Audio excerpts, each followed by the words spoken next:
At night, when the river exhales its cold breath and the moon thins to a silver hook, a cry drifts across the water, long, trembling, and unfinished. It is a sound that makes even the crickets hold their tongues. Some swear it's the wind, others know better. They say she walks where land forgets itself and becomes riverbank, a woman in pale white, hair dark as wet silt, moving without sound. Long ago, before her name was carried by fear, she loved fiercely and trusted foolishly.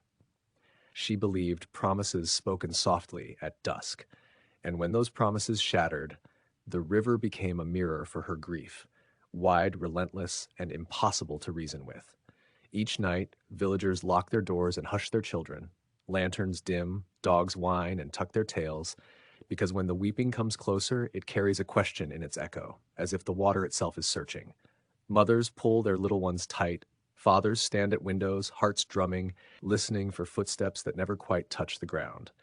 Travelers tell of seeing her by moonlight, kneeling at the edge, hands cupped as though gathering something that cannot be gathered. She calls out, not in anger, but in longing, a name that changes with every listener, a name that feels uncomfortably familiar.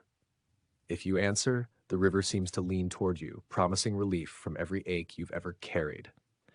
Once, a young fisherman followed the sound, drawn by pity more than fear. He found her there, shoulders shaking, the river shining like a blade behind her. He stepped forward to help, and the world tilted. In that instant, he understood. The cry is not an invitation. It is a warning, spoken too late.